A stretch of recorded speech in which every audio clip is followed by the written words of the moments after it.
Halo, Assalamualaikum warahmatullahi wabarakatuh. Terima kasih untuk yang sudah datang ke channel aku. Kalau belum subscribe, tolong jangan lupa di subscribe, kemudian bunyikan lonceng, dan jangan lupa kasih like serta komentar biar aku makin semangat ya. Jodoh 5 langkah. Episode 2, Tidak Setuju. Suara sirine mobil polisi sudah terdengar keras. Safira memandang ke arah suara. Ia tersenyum ketika melihat mobil patroli yang berhenti di depan mobilnya. Seorang pria bertubuh tinggi dan tegap keluar dari dalam mobil tersebut. Rangga keluar dari mobil patroli yang dikemudikannya. Dengan cepat Rangga berlari ke arah Safira. "Kak Safira, kakak tidak apa-apa?" Rangga bertanya dengan memandang kakak angkatnya tersebut. Safira tersenyum dan menggelengkan kepalanya. "Alhamdulillah, Kak Fira baik-baik saja." Safira tersenyum memandang adik angkatnya. Rangga tidak puas ketika mendengar jawaban dari kakaknya. Pria berwajah tampan dan tinggi itu mulai melakukan pemeriksaan terhadap tubuh kakaknya. Rangga menyelipkan jarinya di dagu kakaknya. Ia memandang wajah kakaknya sebelah kanan dan juga sebelah kiri. Rangga harus memastikan bahwa kakaknya baik-baik saja. Ia kemudian berlihat dari atas hingga ke bawah untuk memastikan kondisi kakaknya. "Jangan lebay, Kak Fira nggak apa-apa." Safira sedikit mendorong kening adiknya. "Alhamdulillah, Kak Safira tidak apa-apa." Rangga mengusap kepala Safira layaknya abang kepada adiknya. "Jangan buat Kak Fira seperti anak-anak." Safira membesarkan matanya. Adiknya itu selalu bersikap seperti seorang abang. Saat mereka masih kecil, Rangga tidak mau memanggil Safira kakak.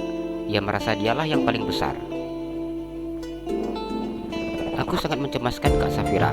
Rangga tersenyum. Ia tidak bisa menutupi rasa kecemasannya saat mengetahui bahwa Safira diserang di jalan tol. Safira tersenyum ketika mendengar pengakuan adiknya. "Abang tadi sama Kak Fira, tapi kenapa abang tidak diperiksa?" Dava memandang Rangga. Sejak tadi, ia merasa menjadi batu yang tidak dilihat sama sekali keberadaannya. "Aku tahu, abang baik-baik saja." Rangga tersenyum dan memandang Dava. Ia memandang 3 mobil yang tadi menyerang kakaknya. Ia tidak habis pikir bagaimana bisa Safira terlihat sangat tenang menghadapi serangan seperti ini. Pada akhirnya, ia hanya menggeleng-gelengkan kepalanya. "Mengapa mobil itu tidak pergi?" Rangga bertanya ketika ia melihat mobil itu hanya diam terparkir di depan tempatnya. "Gimana mau pergi? Orang ban mobilnya sudah Kak Fira tembak semua," jawab Safira dengan tersenyum lebar. Rangga tertawa mendengar ucapan kakaknya. Ternyata mereka mau pergi pakai mobil, tapi tidak bisa jalan karena bannya sudah pecah. Mau keluar dari mobil dan lari, ini jalan tol, tidak ada tempat bersembunyi. Rangga tertawa ketika menyadari bahwa ketiga orang-orang yang menyerang kakaknya terjebak di dalam mobil. Safira tertawa. "Iya," jawabnya. "Aku mau lihat pelakunya dulu, Kak. Kakak tunggu di sini. Aku butuh keterangan kakak di kantor polisi," jelas Rangga. Ia berlari ke arah mobil pelaku dan bergabung bersama dengan rekannya.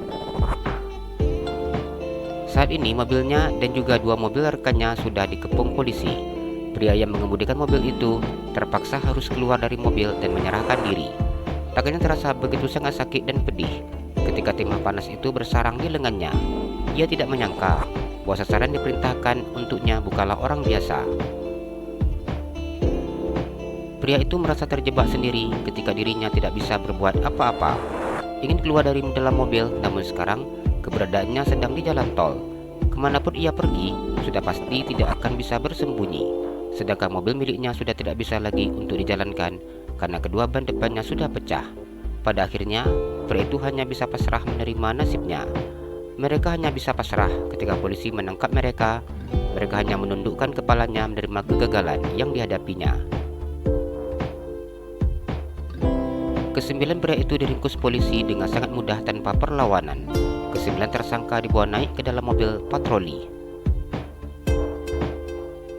Rangga senyum-senyum sendiri ketika melihat apa yang telah dilakukan oleh kakaknya. Kecerdasan otak kakaknya tidak pernah diragukannya.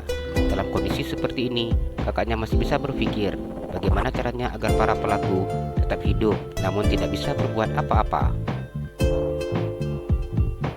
Setelah Rangga menyelesaikan menangkap 9 orang tersangka, ia kemudian langsung ke kantor polisi bersama dengan Safira dan juga Dava. Habibie dan Arumi duduk di sofa panjang warna putih. Sejak tadi Habibie hanya diam memandang putrinya yang saat ini duduk di depannya bersama dengan Rangga. Safira dan juga Rangga hanya diam dengan menundukkan kepala mereka.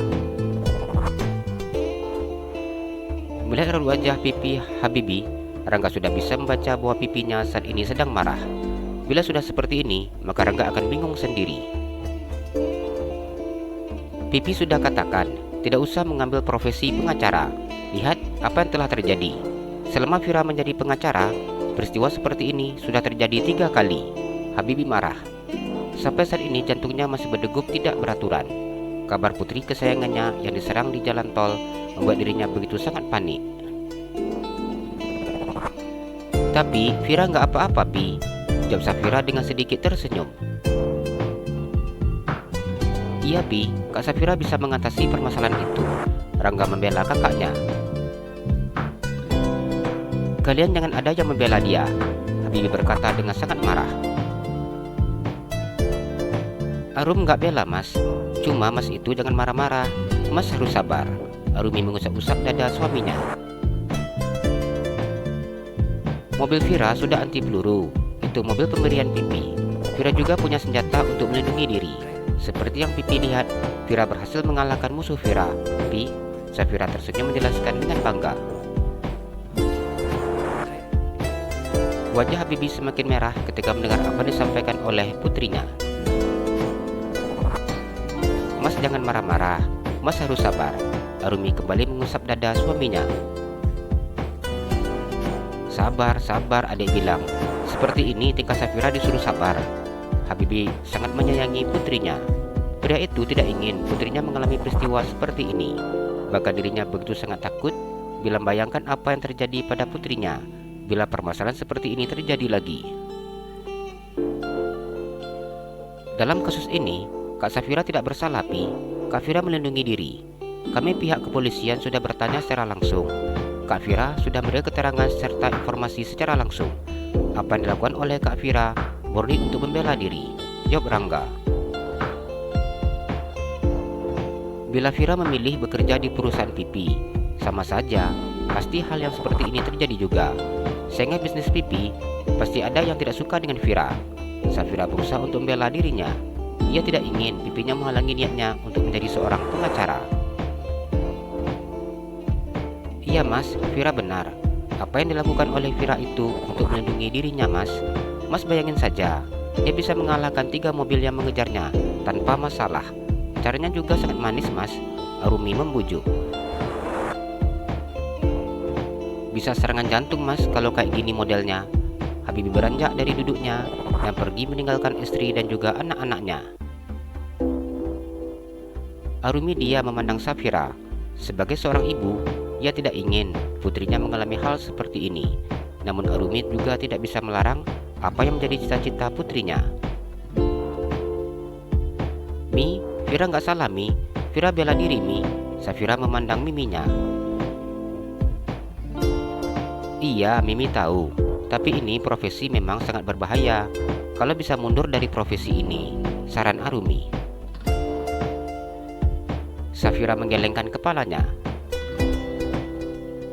Vira sudah terlanjur jatuh cinta, Mi, sama profesi yang sekarang Vira jalanin. Arumi menarik nafasnya dengan panjang kemudian menghembuskannya.